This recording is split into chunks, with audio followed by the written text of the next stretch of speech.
माहिती नाही कोणत्या पिण्यानं लिहिलं आहे माझं नशीब. आयुष्यामध्ये थोडंसं सुख आलं ना, मोठा दुःखाचा डोंगर कधी पण धावून येतो बरं का. हाय हॅलो फॅमिली, मी Pooja lifestyle and working blog YouTube चॅनलमध्ये पुन्हा एकदा तुमचं खूप खूप स्वागत आहे. Shri Swami Samarth family, good morning, शुभ सकाळ. श्री स्वामी समर्थ पुन्हा एकदा. तर छान अशी आमची इकडे मॉर्निंग झाली. मॉर्निंग झाल्यानंतर आज राज आणि मी दोघेही होतो घरी, तर मस्त असं थोडंसं एन्जॉय केलं आणि त्यानंतर झालं तर आम्ही दोघे पण फ्रेश झाल्यानंतर मी आली किचनमध्ये. मला होते भरपूर सारे कामं आणि माझा राज इकडे मला काहीतरी आज लाडीगोडी लावत होता.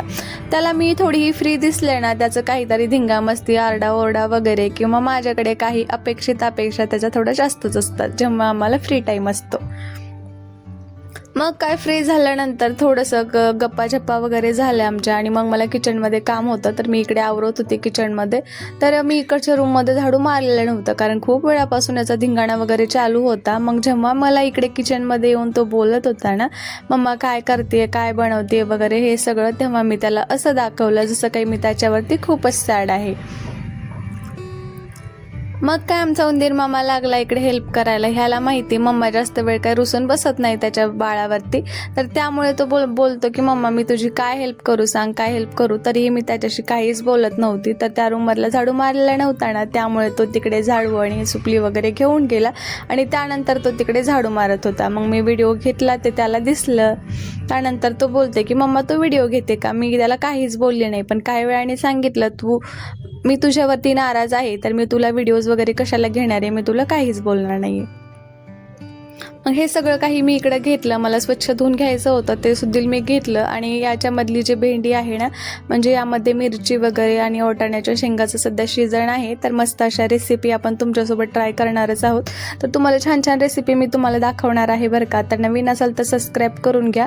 तर याच्यापासून आपण जे वाटाण्याच्या रेसिपी आहे, जसं की वेगवेगळी खिचडी वगैरे किंवा मटर पुलाव, ज्या काही गोष्टी आहेत ना, म्हणजे भाज्या वगैरे कोणत्या, ते सगळं काही वेगवेगळं तुम्हाला दाखवणार आहे. त्यामुळे डिटेलमध्ये यात काही नाही सांगणार आहे. यामध्ये सांगितलं तर तुम्हाला कसं समजेल की मी कुठली रेसिपी दाखवणार आहे, पण दाखवणार आहे नक्कीच, त्यामुळे तुम्ही सबस्क्राईब करून ठेवा.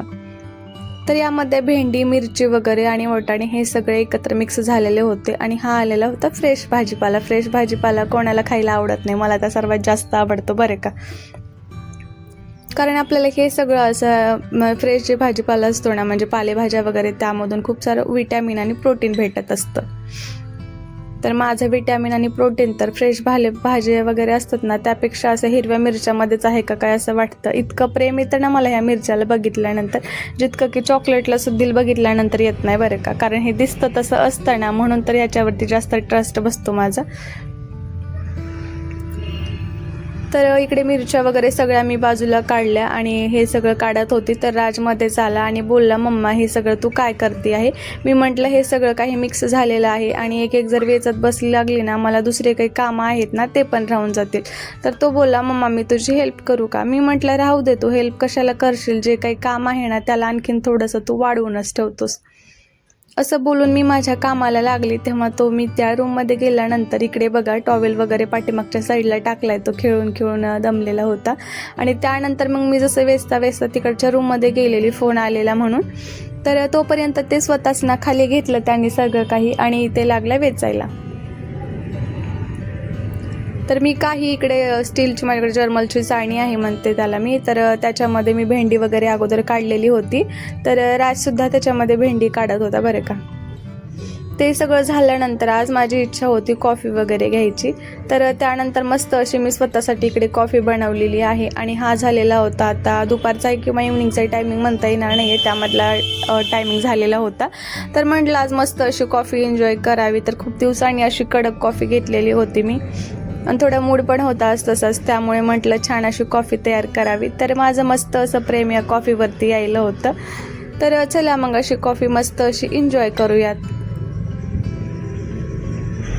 तर मॉर्निंगलाच घ्यायची होती, पण तेव्हा काही नाही इच्छा झालेली आणि कामामध्ये मी काय तेवढं काही नाही केलेली. तर हल्ली मी चहा किंवा कॉफी म्हणजे अगोदरपासूनच जास्त सवय नाही आहे, पण कधीतरी इच्छा होते, क्रेविंग होते ना, तेव्हा मी माझी इच्छा कम्प्लिटली करते. आणि कॉफी किंवा चहा घेऊ दे, नॉर्मली मला तेच घ्यायला आवडत नाही, त्यासोबत वेगळं काहीतरी बिस्किट वगैरे पाहिजे असतं किंवा काहीतरी असं वेगळं खाण्यासाठी, तेव्हाच मला ते आवडत असते. तसं जर घेतलं ना तर आधीपासूनच मी घेत नाही, पण जेव्हा कधी घेते ना तेव्हा मला खरंच खूप त्रास होतो बरं का. तर त्यामुळे इथे मी घेतले 2 ते बिस्किट, कारण मी जास्त एक्स्ट्रा पण खाल्ले तर त्याचाही मला त्रास होतो, त्याच्यामुळे मी खात नाही. तर असंही खायला आवडतं, पण कॉफी सोबत थोडंसं वेगळी टेस्ट लागते. तुम्ही एकदा नक्की ट्राय करा. तसंच कॉफी किंवा चहा घेतल्यापेक्षा त्यासोबत 1 ते 2 बिस्किट नक्की घेऊन ट्राय करा. पोटामध्ये पण थोडंसं म्हणजे वेगळं वाटतं आणि त्याच्याने आणखीन थोडंसं फरक सुद्धा पडेल जर तुम्हाला रेग्युलर कॉफी किंवा चहाची सवय असेल तर मग असं मस्त इकडे मी काढून घेतलेला आहे. तर चला, माझा चहा नॉर्मली म्हणजे कॉफी थोडी नॉर्मली आता थंड झालेली आहे. तर ते सगळं झालं, संध्याकाळचा वेळ झाला. संध्याकाळच्या वेळेला स्वयंपाक वगैरे ते सगळं काही मी आवरून घेतलं आणि मला खूप दिवस झाले लक्षात आलेलं होतं की हे जे आहेत ना गावाकडून आणलेले होते, 2 ते 3 दिवस झालेले होते, मी त्यामधून ते काढून सुद्धा घेतलेलं नव्हतं.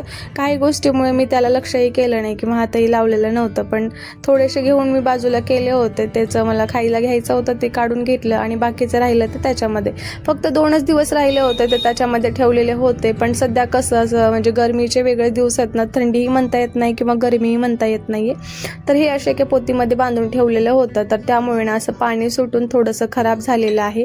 तर आता ह्याला असं तोडून पण घेता येणार नाही आहे, त्यामुळे म्हटलं याचा हुळा वगैरे असतो ना, जसं गावाकडे भाजला जातो ना त्या पद्धतीने भाजूयात, मग तरी हे खाता येईल. कारण आत्ता तर हे काहीच करता येणार नाही आहे. मला हे खायला खूप आवडतं, पण मी काही लक्षच दिलं नाही 2 दिवस, त्यामुळे हे खायच्या पण ह्याच्या बाहेर निघून गेलेलं. तर बघा, जेवढी काही चांगल्या गोष्टी असतात ना त्यामध्ये थोडी तरी वाईट गोष्ट दडलेलीच असते बरं का. तर हिरवे इतके छान असे ग्रीन असे मी हे ढाळे दिसत होते, त्याचं थोडंसं मी कौतुक करत होते, तोपर्यंतच मला इकडे आळी दिसून आली. तर हे आळी आहे ना शेतामध्ये असते हरभऱ्याच्या झाडावरती वगैरे, आणि हे तेव्हा जास्त प्रमाणामध्ये दिसून येते बरं का. जेव्हा हे हरभऱ्याची म्हणजे भाजी वगैरे आहे ना, आपण भाजी खुडायची वगैरे असं म्हणतो, तेव्हा हे आळ्यांना बारीक प्रमाणामध्ये असतात. मग त्याची फवारणी वगैरे करून त्याच्यावरचे जातात. पण कधी कधी ना जेव्हा ढाळे वगैरे तयार होतात तेव्हा सुद्धा त्याच्यावरती असतात, जे ढाळे असतात ना ते सुद्धा ते खात असतात. म्हणजे ते पोंग बनतात ढाळी, आणि आतमधलं जे काही आहे ना ढाळा वगैरे म्हणजेच हरभरा ते खाऊन टाकतात, तेव्हा सुद्धा याच्यावरती जास्त प्रमाणात असतात. पण फवारणी वगैरे फुले लागतात ना तेव्हाच करत असतात. तर अशा पद्धतीने आळी निघाली, तर 2-3 निघालेल्या त्या मी बाजूला काढून घेतलेल्या आणि हे सुद्धा बाजूला काढलं. तर फॅमिली, छोट्याशा व्हिडिओमध्ये मी खूप सारी माहिती तुम्हाला दिलेली आहे. हा व्हिडिओ कसा वाटला खाली कमेंटमध्ये नक्की सांगा, आणि नेक्स्ट व्हिडिओ पाहण्यासाठी तुम्हाला माझ्या यूट्यूब चॅनलला सबस्क्राईब करून ठेवायचं आहे. तर बाय बाय, भेटूयात पुन्हा नवीन व्हिडिओमध्ये. Take care.